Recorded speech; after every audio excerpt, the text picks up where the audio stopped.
Z pewnością kiedyś doświadczyliście tego uczucia, tego dziwnego i natrętnego wrażenia, że czas wokół was płynie zupełnie inaczej niż ten, który czujecie głęboko w sobie. Jakby niewidzialne koła zębate wszechświata przestały obracać się we wzajemnej harmonii, a wy zostaliście uwięzieni w jednej, jedynej sekundzie, podczas gdy reszta świata bezwzględnie pędzi dalej. Dokładnie to przeżywała Ewa każdego ranka, gdy budziła się w szarym krakowskim świcie, a jej wzrok natychmiast padał na stary, papierowy kalendarz wiszący na ścianie, na którym już od 3 długich lat świeciła wciąż ta sama data – 15 marca. Dzień, w którym jej osobisty świat zatrzymał się i rozpadł na tysiące małych kawałków, których nie potrafiła złożyć z powrotem w sensowny obraz. I chociaż za oknami jej mieszkania na Kazimierzu zmieniały się pory roku, drzewa na plantach żółkły, traciły liście i znów zakwitały, a ludzie zakładali płaszcze i znów je zdejmowali, w jej salonie panowało bezczasie, ciche i gęste jak kurz osiadający na meblach, którego nikt nie ściera, bo to już nie ma znaczenia. A wszystkie zegary w jej mieszkaniu, od tego dużego wahadłowego w przedpokoju, aż po mały budzik na szafce nocnej, wskazywały ten sam czas – 14:37. Moment, w którym zadzwonił jej telefon, a obcy głos po drugiej stronie słuchawki wypowiedział zdania, które na zawsze zmieniły gramatykę jej życia. Także Ewa przestała fotografować, przestała się śmiać i przestała planować. Stała się tylko cichym obserwatorem cudzego szczęścia i cudzego ruchu, duchem we własnym życiu, który mechanicznie parzy kawę, mechanicznie chodzi do pracy w archiwum, gdzie kurz czasu wydaje się naturalny i mechanicznie oddycha, nie żyjąc tak naprawdę. Ale pewnej deszczowej nocy, gdy krople bębniły o parapet z rytmiczną natarczywością, a miasto pod nią spało niespokojnym snem, wydarzyło się coś, co zaburzyło tę krystaliczną nieruchomość, ponieważ Ewa, leżąc w łóżku i wpatrując się w sufit, nagle usłyszała dźwięk, którego tam nie powinno być, dźwięk tak głęboki i rezonujący, że nie czuła go uszami, ale kośćmi. To było tykanie, ale nie było to tykanie żadnego z zegarów w jej mieszkaniu. Ten dźwięk dobiegał z zewnątrz, z daleka, z miejsca, którego rozumem nie potrafiła określić, ale sercem wiedziała, że ją wzywa. A dźwięk ten był głośniejszy niż grzmot, bardziej natarczywy niż syrena i obiecywał coś, o czym już dawno zapomniała. Możliwość, że koła zębate mogłyby znów się poruszyć.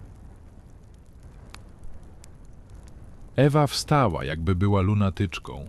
Założyła swój długi, wełniany płaszcz na koszulę nocną, wsunęła ciężkie buty i wyszła w chłodną i wilgotną noc, która pachniała mokrym brukiem i rzeką Wisłą, a prowadzona tym tajemniczym, mechanicznym biciem, które odbijało się od ścian śpiących kamienic, skierowała się w dół do centrum, gdzie ulice zwężały się i wiły jak ciała węży, i chociaż znała Kraków przez całe swoje życie, tej nocy miasto wydawało jej się obce, starsze i bardziej tajemnicze, jakby pod nowoczesną fasadą obudziła się jego pradawna magiczna istota, a im bliżej była rynku głównego, tym dźwięk stawał się wyraźniejszy. To nie było regularne tykanie nowoczesnych mechanizmów, to był oddech ogromnego, żywego organizmu, metalowe serce bijące w rytmie, który przyciągał ją z magnetyczną siłą, aż znalazła się w uliczce w pobliżu wieży ratuszowej. W uliczce tak wąskiej, że dwoje ludzi idących obok siebie z trudem by się minęło. W szczelinie między domami, której nigdy wcześniej nie zauważyła, chociaż przechodziła tędy tysiące razy.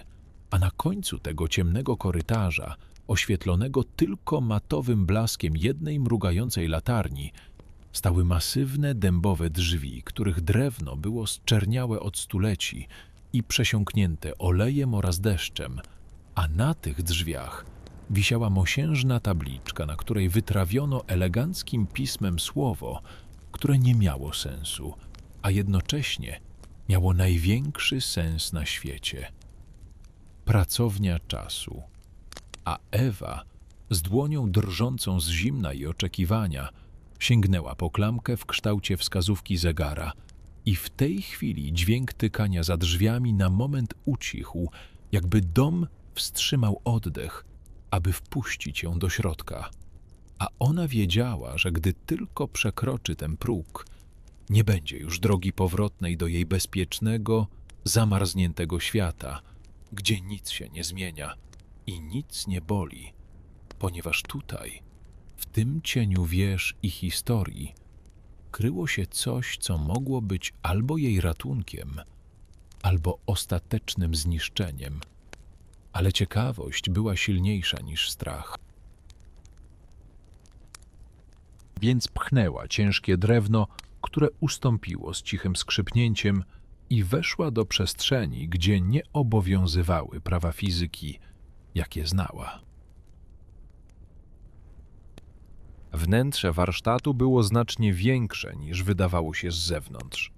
Był to labirynt półek, regałów i stołów, które gubiły się w cieniach wysokiego sufitu, a wszędzie, gdzie Ewa spojrzała, były zegary. Tysiące i tysiące zegarów, wszystkich kształtów, rozmiarów i epok, od małych kieszonkowych cebul przez kukułki, aż po masywne zegary podłogowe zdobione złotem i macicą perłową. Ale najdziwniejsza nie była ich ilość, lecz ich dźwięk, ponieważ nie tykały unisono. Każdy z nich trzymał swój własny, unikalny rytm. Niektóre pędziły oszalałe jak serce kolibra, inne odmierzały sekundy z powolną i dostojną powagą starca, a ta kakofoniczna orkiestra tworzyła dziwny, uspokajający szum, który pachniał woskiem pszczelim, delikatnym olejem maszynowym i starym papierem. A pośrodku tego królestwa czasu stał on, stary zegarmistrz. Mężczyzna, którego wieku nie dało się odgadnąć. Mógł mieć 50 albo 500 lat. Miał na sobie skórzany fartuch poplamiony atramentem i smarem. Na nosie siedziały mu okulary z wieloma soczewkami, które powiększały jego oczy w kolorze płynnego bursztynu. A kiedy podniósł wzrok z nad skomplikowanego mechanizmu rozłożonego na stole roboczym, jego spojrzenie przeszyło Ewę na wylot, jakby widział nie tylko jej twarz, ale i te niewidzialne warstwy pod skórą, jej smutek, jej strach i jej zamarzniętą nadzieję. I nie pytając, kim jest ani co tam robi, przemówił głosem, który brzmiał jak zgrzytanie dwóch granitowych kamieni o siebie. Spokojnie i rzeczowo stwierdził, że na nią czekał, ponieważ dźwięk jej zatrzymanego zegara docierał do niego już od dawna i zakłócał harmonię miasta. A potem wykonał gest ręką, którym zaprosił ją bliżej lady i wypowiedział zdanie, które uderzyło ją dokładnie w środek piersi. Ewo, przyniosłaś mi czas, który nie płynie, ale który ciąży ci jak głaz. I w tym momencie Ewa zrozumiała, że niczego przed tym mężczyzną nie ukryje, że on nie naprawia kół zębatych z Mosiądzu, ale koła zębate ludzkich losów. I chociaż chciała uciec, stała w miejscu, zahipnotyzowana jego spokojem i tykaniem tysięcy żyć wokół niej, podczas gdy on powoli odłożył narzędzia i spojrzał na puste miejsce na ścianie dokładnie za nią, gdzie zmaterializował się zegar, którego nie było tam jeszcze sekundę temu. Ten zegar na ścianie był dokładną kopią tego, który wisiał u niej w domu w przedpokoju, ale jednocześnie był inny, organiczny, żywy i obolały. Jego wskazówki były kurczowo zacięte na godzinie 14:37, a szkło cyferblatu pokrywała delikatna pajęczyna pęknięć, która wyglądała jak mapa jej złamanej duszy. A zegarmistrz podszedł do niego, delikatnie zdjął go z haka i położył na aksamitnej podkładce na stole, jakby to było ranne zwierzę potrzebujące opieki. A potem spojrzał na Ewę i zaczął wyjaśniać anatomię jej problemu z cierpliwością chirurga opisującego skomplikowaną operację. Powiedział jej, że każdy człowiek nosi w sobie taki mechanizm, niewidzialny zegar, który określa, jak doświadczamy świata. A kiedy spotyka nas coś, czego nie jesteśmy w stanie znieść, nasze wewnętrzne bezpieczniki przepalają się, a mechanizm zacina się, aby chronić nas przed kolejnym bólem.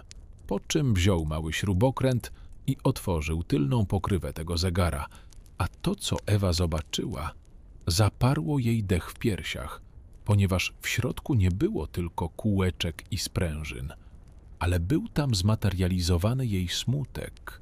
Główna sprężyna napędowa była pokryta grubą warstwą rdzy, która wyglądała jak zaschnięte łzy, a między drobnymi ząbkami przekładni utknęły małe kamyczki, odłamki wspomnień, których nie chciała wypuścić, a zegarmistrz wskazał jej na największe koło zębate, które dominowało w całym mechanizmie i które było tak ogromne i ciężkie, że miażdżyło wszystkie pozostałe, i wyjaśnił jej, że to jest koło przeszłości, które rozrosło się do monstrualnych rozmiarów i pochłonęło całą przestrzeń, tak że małe, drżące kółeczko teraźniejszości nie mogło się nawet poruszyć, a kółeczka przyszłości w ogóle w mechanizmie brakowało, po prostu go tam nie było, wypadło lub nigdy się nie rozwinęło.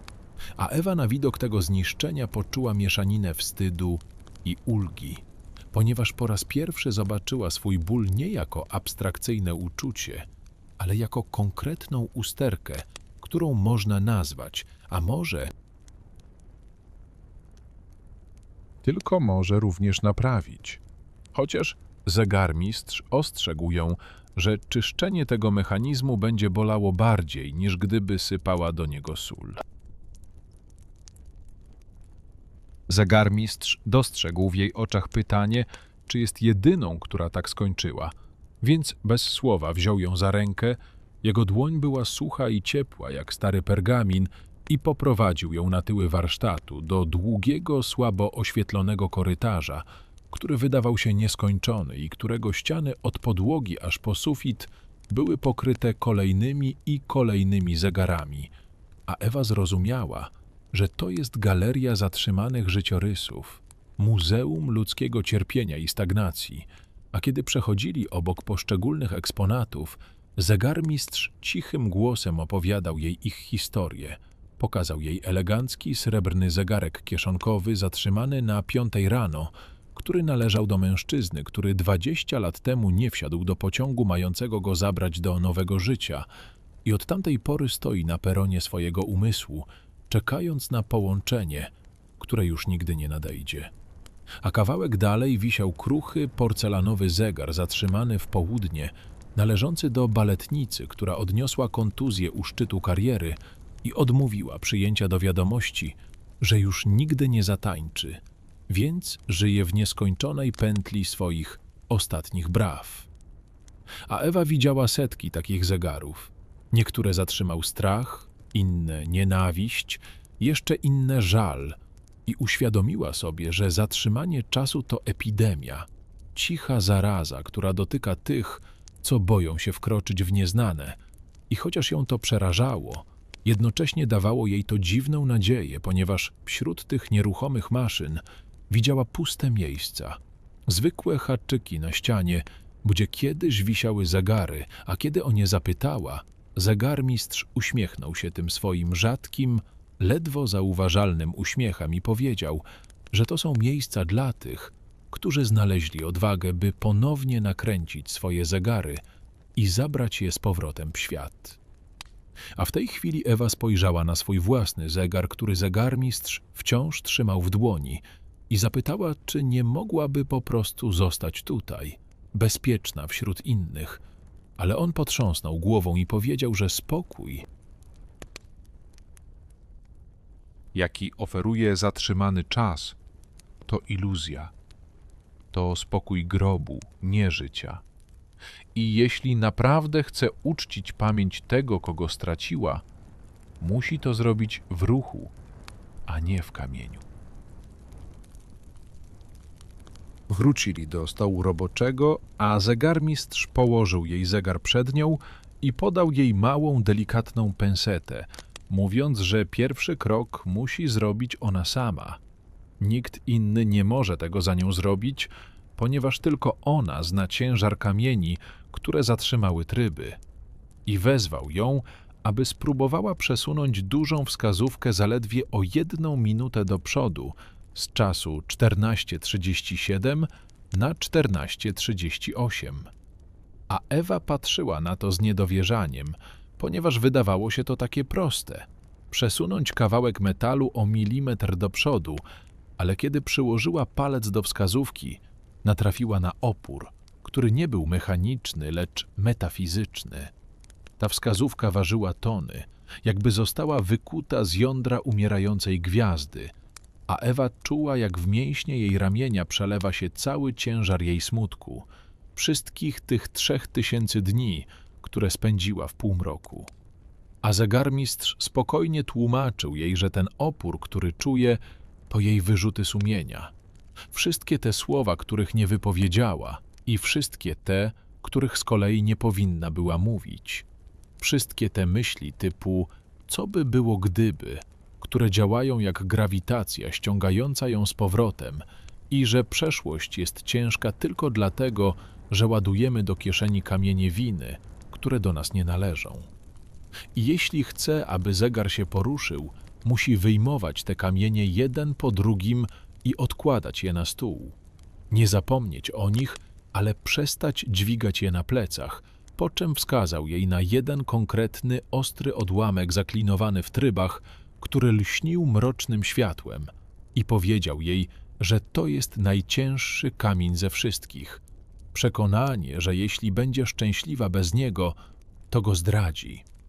I zapytał ją, czy jest gotowa wyciągnąć ten kamień, nawet jeśli będzie to oznaczało, że rana znów się otworzy i zacznie krwawić. Ponieważ tylko czysta krew może wypłukać rdzę. A Ewa z dłonią drżącą nad mechanizmem własnego losu ścisnęła pensetę i spojrzała w złote oczy zegarmistrza, w których odbijała się przepaść czasu. I wiedziała, że teraz stoi na krawędzi urwiska.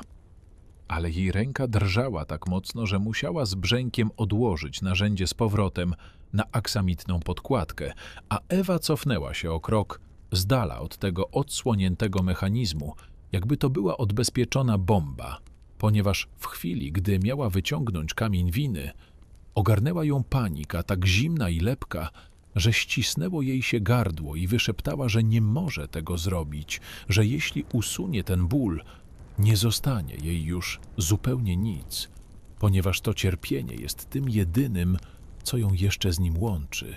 Jest ostatnią nicią, a gdyby ją przecięła, zdradziłaby go i zostawiła samego w tej ciemności, co było myślą nie do zniesienia. Ale zegarmistrz spojrzał na nią nie z litością, która by ją tylko osłabiła, ale z surową, starożytną życzliwością, a jego głos brzmiał jak szelest suchych liści w jesiennym wietrze, gdy powiedział jej, że popełnia najczęstszy błąd, który ludzie przynoszą do jego warsztatu, że myli miłość z cierpieniem, a pamięć z więzieniem.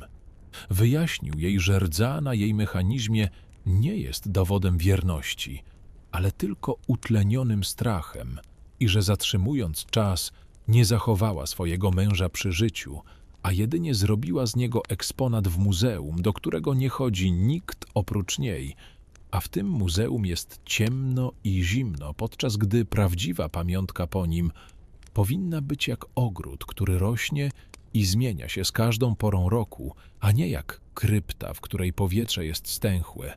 I zapytał ją, czy myśli, że on chciałby, aby stała się strażniczką grobu, czy też nosicielką światła, które w niej zapalił. A te słowa spadały na sumienie Ewy jak ciężkie krople deszczu, rozpuszczały jej obronę i zmuszały do spojrzenia prawdzie w oczy.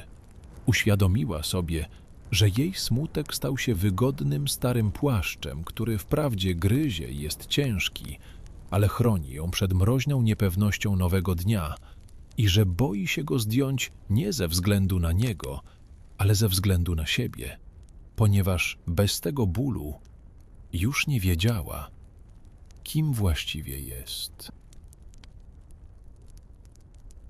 Aby pokazać jej prawdziwą cenę, jaką płaci za tę iluzję bezpieczeństwa, zegarmistrz sięgnął głęboko do kieszeni swojego skórzanego fartucha i wyciągnął dziwny przedmiot. Wyglądało to jak lupa zegarmistrzowska, ale szkło w niej nie było przezroczyste. Zostało wyszlifowane z dymnego kwarcu i wirowały w nim dziwne cienie. A kiedy zachęcił ją, by przyłożyła lupę do oka i ponownie spojrzała na swoje życie, Ewa posłuchała, a świat wokół niej zawirował i się zmienił. Nagle nie widziała warsztatu ani zegarów, ale widziała sceny ze swoich ostatnich 3 lat. Tyle, że widziała je z zewnątrz, jako bezstronny obserwator. A to, co ujrzała, napędziło jej łzy do oczu, ponieważ cały ten obraz był spowity szarą, nieprzeniknioną mgłą. Widziała samą siebie na uroczystościach rodzinnych, jak siedzi w kącie, fizycznie obecna, ale duchem oddalona o 1000 kilometrów na ziemi niczyjej. Widziała swoją małą siostrzenicę, jak wyciąga do niej rączkę z namalowanym obrazkiem i coś jej z entuzjazmem opowiada. Ale Ewa w tej wizji widziała własne oczy, które były puste i szklane. Patrzyły przez dziecko jak przez powietrze, a ten obrazek, który był prezentem z miłości, w końcu niepostrzeżenie spadł na podłogę, podczas gdy Ewa go nie podniosła. Widziała wspaniałe zachody słońca nad Wisłą, obok których przechodziła ze spuszczoną głową. Widziała przyjaciół, którzy próbowali się do niej dodzwonić, ale natrafiali tylko na mur milczenia, aż w końcu się poddali. A najgorsze w tym wszystkim było to, że pamiętała, iż w tamtych chwilach myślała, jak głęboko opłakuje stratę i jak szlachetny jest jej ból. Ale teraz przez dymną soczewkę widziała prawdę. To nie była szlachetność, to była nieobecność, to była pustka. Nie wznosiła pomnika miłości, ale budowała bunkier obojętności, a w tym szarym tunelu, przez który kroczyła, umierały kolory, zapachy i dźwięki. I uświadomiła sobie, że w próbie pozostania wierną zmarłemu porzuciła wszystkich żywych, włącznie z samą sobą. I że to nie był hołd, lecz powolne samobójstwo duszy, którego on nigdy by jej nie wybaczył. Kiedy odłożyła lupę, roztrzęsiona i zawstydzona tym, co zobaczyła, zegarmistrz przeszedł do kolejnej części lekcji, która była najtrudniejsza ze wszystkich, ponieważ dotyczyła tego, czego w jej zegarze brakowało. Wskazał palcem na puste miejsce w mechanizmie, tam, gdzie powinno znajdować się koło zębate przyszłości, a Ewa z przerażeniem odkryła, że zionie tam czarna dziura. Pustka tak absolutna, że wyglądało to jak bezdenna przepaść, a kiedy w nią zajrzała, poczuła zawroty głowy, ponieważ ludzki umysł potrzebuje horyzontu, potrzebuje punktu, do którego zmierza, ale jej horyzont zniknął w dniu wypadku i od tego czasu żyła tylko w echach. Zegarmistrz wyjaśnił jej, że boi się przesunąć wskazówkę do przodu właśnie dlatego, że nie widzi drogi, że mapa jej życia, którą tak starannie narysowała, spłonęła, a ona teraz stoi na skraju nieznanego kontynentu, gdzie nie ma żadnych dróg ani znaków i ten strach przed nieznanym jest paraliżujący, ponieważ myśli, że ta pustka oznacza samotność i nicość. Ale on spojrzał na nią i powiedział jej coś, co zaparło jej dech. Powiedział, że ta pustka nie jest końcem, ale jest przestrzenią. Jest czystym płótnem malarskim, które czeka na pierwsze pociągnięcie pędzla i że przyszłość nie jest miejscem, do którego idziemy, ale miejscem, które tworzymy każdym swoim oddechem, po czym sięgnął do małego drewnianego pudełeczka na stole i wyjął z niego nowe koło zębate. Było małe, ale lśniło jak oszlifowany diament i podał je Ewie do dłoni. Było zimne i ciężkie i powiedział jej, że to jest koło nadziei, które nie kręci się siłą bezwładności, ale wolą i że musi je tam włożyć sama, nawet jeśli trzęsą się jej ręce i nawet jeśli nie wie, co stanie się jutro. Ponieważ pewność to luksus, którego nie mamy, ale odwaga to obowiązek, jaki jesteśmy winni życiu. A Ewa stała nad tym pustym miejscem i musiała zdecydować, czy będzie dalej spadać w przepaść przeszłości, czy też zacznie budować most nad tą przepaścią, krok po kroku, tyknięcie po tyknięciu. Nadszedł moment, w którym wszystkie słowa i teorie musiały zmienić się w czyn. Powietrze w warsztacie zgęstniało i ucichło. Nawet inne zegary zdawały się wstrzymywać oddech i obserwować te zmagania jednej ludzkiej duszy. Ewa ścisnęła w jednej dłoni pensetę z kamieniem winy, a w drugiej to nowe diamentowe kółeczko przyszłości i czuła, jak walczy w niej strach z pragnieniem życia. Ale obraz tej małej siostrzenicy i szarego tunelu był silniejszy niż strach, więc wzięła głęboki oddech, zamknęła oczy i zrobiła to. Najpierw z cichym brzęknięciem wyjęła ten ostry odłamek z trybów, to poczucie winy, że przeżyła, i położyła go na stole, gdzie natychmiast rozpadł się w pył. A potem dłonią już pewniejszą włożyła w puste miejsce koło przyszłości, które wskoczyło na swoje miejsce z satysfakcjonującym, mechanicznym kliknięciem, jakby należało tam od zawsze.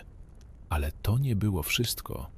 Zegarmistrz podał jej małą buteleczkę z olejem i powiedział, że mechanizm trzeba nasmarować przebaczeniem, a ona upuściła jedną złotą kroplę na środek mechanizmu, a następnie położyła palec na dużej wskazówce minutowej, która stała na 14 godzinie i 37 minucie, i pchnęła.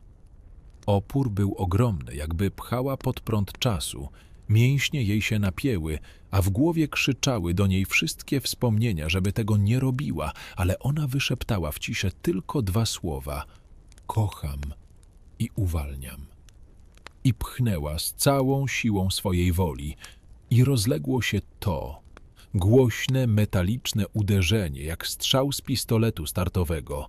Wskazówka przeskoczyła na 38 i w tej samej sekundzie cały mechanizm zadrżał, sprężyna się napięła, kółeczka zazębiły się ze sobą i rozległo się tik, silne, zdrowe i rezonujące, a po nim tak. I zegar, który milczał przez 3 lata, ruszył, a z każdym kolejnym tyknięciem Ewa czuła, jak z jej piersi odpada kawałek lodu i zaczęła płakać. Ale to nie były łzy rozpaczy. To były gorące, oczyszczające łzy, jak wiosenny deszcz, który zmywa brud zimy i daje ziemi pić, aby mogła ponownie zakwitnąć. Obudziła się w swoim łóżku, ale coś było inaczej. Światło przenikające przez zasłonę miało inną jakość, było ostrzejsze i bardziej naglące, a powietrze w pokoju poruszało się. To już nie było to stęchłe powietrze mauzoleum. Pierwszą rzeczą, którą Ewa usłyszała, był dźwięk – tykanie. Jej budzik na szafce nocnej chodził. Wskazówka sekundowa okrążała cyferblat z niestrudzoną energią i odkrawała kawałki nowego dnia. Ewa usiadła i poczuła się dziwnie lekka, ale i krucha, jak człowiek po długiej chorobie, który po raz pierwszy staje na nogach. Wstała i podeszła do ściany, gdzie wisiał ten stary kalendarz. Przez 3 lata go nie dotykała. Papier był żółty i zakurzony, ale teraz wyciągnęła rękę i zerwała kartkę z datą 15 marca. Papier zaszeleścił i spadł na podłogę, a pod nim był następny dzień. A ona rwała dalej, rwała dni, tygodnie i miesiące. Całe te lata bez ruchu opadały do jej stóp jak suche liście jesienią, aż dotarła do dzisiejszej daty. A ten widok aktualnej liczby był szokujący w swojej nowości, ale jednocześnie wyzwalający. Potem podeszła do okna i otworzyła je na oścież. Do mieszkania wdarł się hałas ulicy, dzwonienie tramwajów, głosy ludzi, szczekanie psa i zimne poranne powietrze, które pachniało mokrym asfaltem i nadzieją. A Ewa wżyła głęboki oddech, aż zabolało ją w płucach. Zaparzyła sobie kawę i po raz pierwszy od lat poczuła jej prawdziwy smak, tę gorycz i słodycz, nie tylko gorący płyn. Ubrała się i wyszła na ulicę, a każdy krok był jak odkrycie. Patrzyła ludziom w twarze i widziała ich historię, widziała kolory samochodów, czuła strukturę ścian domów. Świat był nagle ogłuszający i intensywny, aż zakręciło jej się w głowie. To była euforia powrotu do życia, ale gdzieś głęboko z tyłu głowy czuła mały cień, ciche pytanie, czy sobie poradzi, czy ma wystarczająco dużo siły, aby każdego dnia pływać w tym szybkim, drapieżnym nurcie czasu, czy też w końcu znów się zmęczy i pozwoli ściągnąć się na dno. Ta euforia pierwszych tygodni, to nowe zakochanie się w życiu, niestety nie trwało wiecznie, jak to zwykle bywa, a rzeczywistość upomniała się o swoje mniej więcej po miesiącu. W jeden szary i deszczowy dzień, kiedy nic się nie udawało, kiedy w pracy piętrzyły się problemy, a Ewa czuła się samotna i wyczerpana, wróciła do domu przemoczona i przemarznięta. I nagle ta cisza mieszkania, która wydawała się być przyjacielem, spadła na nią jak ciężki koc. Dźwięk tykającego zegara, który do tej pory ją cieszył, zmienił się w nieprzyjemny, pełen wyrzutów hałas. Każde tyknięcie przypominało jej, że czas płynie, że ona się starzeje, że on nie żyje, a ona jest tu sama i musi walczyć z każdą minutą. I w tym momencie odezwał się ten stary, uwodzicielski głos jej depresji, który szeptał jej, że tak łatwo byłoby to zatrzymać. Wystarczyłoby tylko wyciągnąć rękę i złapać wahadło. Wystarczyłoby wyjąć baterię z budzika i wrócić do tego bezpiecznego bezczasu, gdzie nic nie boli, gdzie nic się nie zmienia, gdzie nie ma żadnej presji ani odpowiedzialności. I Ewa złapała się na tym, że stoi przy dużym zegarze w przedpokoju, ma otwarte drzwiczki, a jej palec drży ledwie milimetr od kołyszącego się wahadła. Serce biło jej mocno, a w głowie miała mgłę. Pragnienie ucieczki było silniejsze niż kiedykolwiek przedtem. To był narkotyk, który miała na wyciągnięcie ręki. Ale w tej samej sekundzie, gdy już miała dotknąć metalu i zatrzymać świat, przypomniała sobie oczy zegarmistrza w kolorze płynnego bursztynu. Przypomniała sobie, jak ostrzegał ją, że zegar trzeba nakręcać każdego dnia, że to jest wybór, którego musi dokonywać wciąż na nowo. I uświadomiła sobie, że zatrzymanie czasu nie oznacza odpoczynku, ale wyprzedzenie nieuniknionego zażycia. I tak z ogromnym wysiłkiem, ze łzami w oczach, cofnęła rękę i z trzaskiem zamknęła drzwiczki zegara. Osunęła się na podłogę pod nim i słuchała jego rytmu, który brzmiał nieubłaganie, ale prawdziwie, i postanowiła, że nie podda się w tej walce. Ale właśnie wtedy, gdy wycierała łzy i podnosiła głowę, rozległ się dzwonek do jej drzwi, a za nimi nie stał nikt znajomy. Stał tam mężczyzna, który wyglądał, jakby ścigały go demony, oddychał, jakby przebiegł maraton, a w oczach miał szaleństwo człowieka, któremu zegar nie chodzi normalnie, lecz pędzi galopem. Ten mężczyzna, który wpadł do jej cichego przedpokoju jak zabłąkana kometa, miał na imię Marcin i sprawiał wrażenie człowieka, który próbuje wyprzedzić swój własny cień, chociaż stał w miejscu, a z jego przemoczonego płaszcza kapała woda na parkiet. Całe jego ciało wibrowało niemal namacalną niecierpliwością.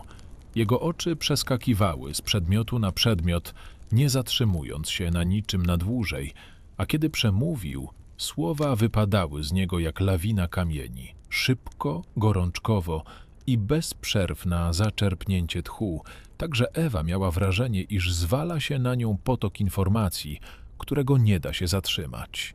Opowiadał jej o projektach, które musi bezwzględnie ukończyć do jutrzejszego rana, o ambitnych celach, które wyznaczył sobie na najbliższe 5 lat i które już teraz mają opóźnienie, oraz o paraliżującym strachu, że życie przecieka mu przez palce, chociaż stara się biec jak najszybciej, by je dogonić. A Ewa rozpoznała w nim zmrożącą krew w żyłach pewnością i nowo nabytą mądrością drugą stronę swojej własnej monety, podczas gdy ona jeszcze do niedawna była posągiem zamrożonym w lodzie przeszłości. On był zaszczutym zbiegiem na płonącym bieżniku przyszłości, który nie może się zatrzymać, bo boi się, że w momencie spokoju pochłonęłyby go płomienie pustki i ciszy. Wyznał jej, że w nocy nie może spać, ponieważ cisza jest dla niego fizycznie nieznośna. W ciszy bowiem słyszy tykanie swojego wewnętrznego zegara, który nie odmierza czasu w uspokajającym rytmie sekund, ale w rytmie oszalałego metronomu. Tik-tak, tik-tak, tak niewyobrażennie szybko, że ten dźwięk zlewa się w jednolity ton wysokiego napięcia, który szarpie mu nerwy i zmusza do nieustannego robienia czegoś, sprawdzania telefonu, pisania maili, planowania spotkań tylko po to, by zagłuszyć ten dźwięk. A Ewa, która nie była już tą bezbronną ofiarą czasu, lecz jego pokorną uczennicą, wiedziała, że nie może pomóc temu mężczyźnie ziołową herbatą ani dobrym słowem otuchy, ponieważ jego choroba nie tkwiła w głowie. Ale w samym mechanizmie jego duszy, który kręcił się tak szybko, że groził zatarciem. Więc położyła mu dłoń na ramieniu, co było dla niego szokiem, jakby zderzyły się dwie galaktyki o odmiennej grawitacji, i powiedziała mu jedno jedyne zdanie. Chodź ze mną. Znam miejsce, gdzie czas uczy się oddychać. I choć Marcin początkowo się wzbraniał i twierdził, że naprawdę nie ma czasu na spacery, że każda minuta jest cenna, coś w jej głębokim, spokojnym głosie, który rezonował z prawdą, skłoniło go do posłuszeństwa. I tak wyszli razem w deszczową noc. Ona krocząca w rytmie teraźniejszości i on, który swoimi myślami był już o 3 ulice dalej. Droga przez nocny Kraków do wieży ratuszowej była osobliwym studium kontrastów. Podczas gdy Ewa odczuwała każde postawienie stopy na mokrym bruku, zapach ozonu w powietrzu i refleksy latarni ulicznych w kałużach, Marcin obok niej praktycznie biegł, nieustannie sprawdzał zegarek na nadgarstku i nawet podczas marszu załatwiał w myślach rozmowy telefoniczne. Był fizycznie obecny obok niej, ale mentalnie znajdował się w jutrze, w przyszłym tygodniu, w przyszłym roku. A kiedy w końcu dotarli do tej wąskiej, bezimiennej uliczki, której nie znajdziecie na żadnej mapie, i stanęli przed ciężkimi dębowymi drzwiami z napisem Pracownia czasu, Marcin zatrzymał się i po raz pierwszy od całego tego czasu zamilkł, ponieważ ta atmosfera starożytności i spokoju, która emanowała z tego miejsca, była w bezpośredniej sprzeczności z jego wewnętrznym chaosem. Wewnątrz warsztatu powitało ich znajome, polifoniczne tykanie tysięcy zegarów, ale Marcin od razu zatkał sobie uszy, ponieważ dla niego to nie była muzyka, lecz kakofonia wyrzutów, że czas biegnie, a on za nim nie nadąża. Stary zegarmistrz czekał na nich. Stał przy swoim stole, ręce miał złożone na skórzanym fartuchu i patrzył na Marcina nie z potępieniem, ale z głębokim zrozumieniem lekarza widzącego pacjenta w stanie krytycznym i bez zbędnych słów skinął ręką w stronę ściany, gdzie zmaterializował się zegar Marcina. A widok ten był przerażający. Cyferblat był rozmazany, ponieważ wskazówki obracały się z prędkością ponaddźwiękową. Z mechanizmu unosiła się cienka smużka dymu i słychać było wycie przegrzanego metalu. Ta sprężyna była napięta do granic możliwości, tak mocno, że groziła eksplozją w każdej sekundzie i rozerwaniem całego mechanizmu na strzępy. Zegarmistrz odwrócił się do Marcina i cichym, ale stanowczym głosem powiedział mu, że próbuje wyprzedzić nieuniknione, ale przez to, jak szybko biegnie, tylko przyciąga to bliżej do siebie. Wyjaśnił mu, że życie w przyszłości to taka sama choroba jak życie w przeszłości. Ponieważ w obu przypadkach człowiek nie jest tam, gdzie naprawdę jest, a życie staje się tylko rozmytą smugą za oknem pociągu pospiesznego, Marcin zaczął się trząść i krzyczeć, że nie może zwolnić, że jeśli zwolni, wszystko, co zbudował, runie, a przede wszystkim, że jeśli się zatrzyma, dopadnie go pustka, którą czuje w sobie. Ale zegarmistrz wziął do ręki ciężki odważnik, który wyglądał jak kotwica, i powiedział, że pustki nie da się wypełnić prędkością, lecz tylko głębią. I wezwał Ewę, by to ona zawiesiła ten odważnik na zegarze Marcina, ponieważ tylko ona zna cenę zatrzymania i cenę ruchu.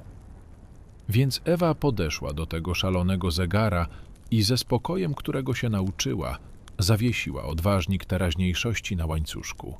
A rozległ się zgrzyt hamulców, iskry latały w powietrzu, gdy mechanizm się bronił, ale powoli, bardzo powoli to szaleńcze wirowanie zaczęło się uspokajać, aż wskazówki ustabilizowały się w rytmie, który był znośny, ludzki i żywy.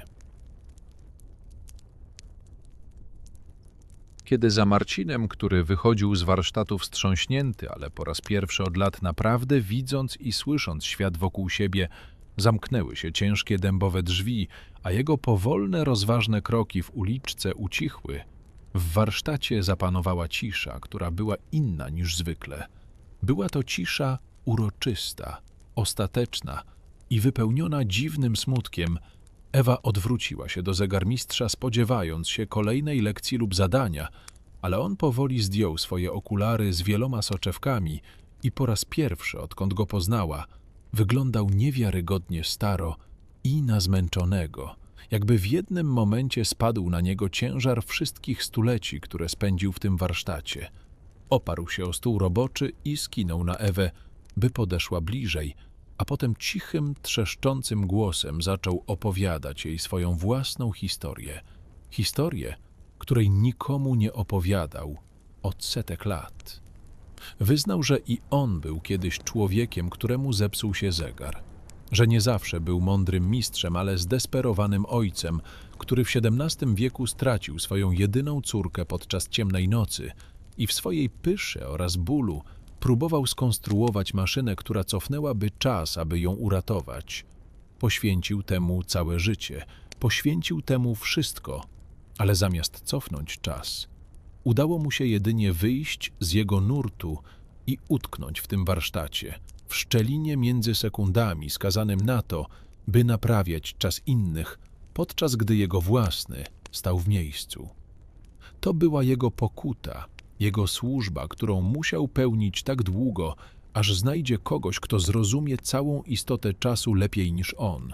Kogoś, kto przejdzie przez ciemność zatrzymania, tak jak ona, i zdoła pomóc tym, którzy biegną zbyt szybko, tak jak Marcin. Wyjaśnił Ewie, że ona nie była tylko pacjentką.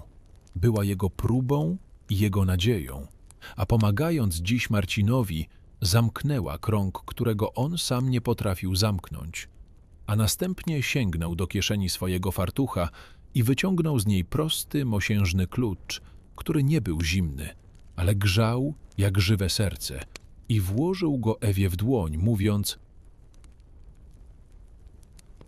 że jego warta dobiegła końca, że jego córka czeka na niego już zbyt długo na drugim brzegu i że jego zegar może wreszcie ruszyć do ostatniego uderzenia, a Ewa, ze łzami w oczach, przyjęła ten klucz nie jako własność, ale jako święte zobowiązanie i zrozumiała, że nie staje się właścicielką warsztatu, ale strażniczką równowagi, latarnią dla tych, którzy zgubili się w czasie. A potem to się stało. Stary zegarmistrz zaczął powoli rozpływać się przed jej oczami, nie jak duch, ale jak poranna mgła, w którą uderza słońce. Jego kontury miękły i zlewały się ze złotawym światłem lamp oraz stykaniem zegarów, aż w końcu nie stał tam nikt. Został po nim tylko ten skórzany fartuch przerzucony przez krzesło i poczucie nieskończonego spokoju, które wypełniło każdy kąt pokoju. Ewa została sama, ale nie czuła się opuszczona. Czuła się spełniona i silna. Mocno ścisnęła mosiężny klucz w dłoni, wzięła głęboki oddech, wciągając zapach oleju i drewna i po raz ostatni rozejrzała się po tym magicznym warsztacie.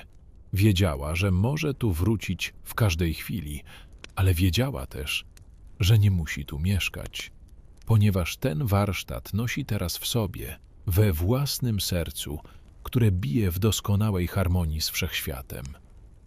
I tak wyszła na zewnątrz, do budzącego się Krakowa, gdzie nad dachami kamienic właśnie zaczynało wykluwać się różowe światło świtu, a kiedy wyszła z tej wąskiej uliczki na rynek główny, zegar na wieży właśnie zaczął wybijać pełną godzinę.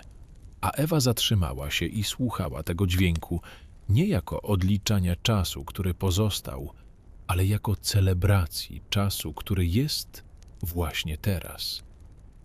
A wy, którzy słuchacie tej opowieści, być może zastanawiacie się teraz, gdzie są wasze własne zegary. Czy biegną zbyt szybko, czy może stoją i czekają na nakręcenie, ale nie musicie się bać, ponieważ teraz, w tej chwili, wszystko jest w porządku. Nie musicie nigdzie biec ani niczego naprawiać.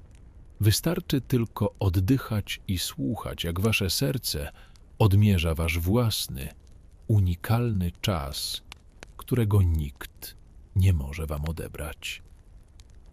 Zamknijcie oczy i wyobraźcie sobie ten warsztat, ten spokój i to bezpieczeństwo. I pozwólcie swoim myślom zwolnić, aby każda sekunda rozciągnęła się w nieskończoność. Tik, tak, tik. Tak, wasz czas jest waszym przyjacielem, kołyską, która niesie was w sny, gdzie przeszłość i przyszłość rozpuszczają się w słodkim, głębokim teraz. Dobranoc i niech wasze zegary chodzą cicho i dokładnie.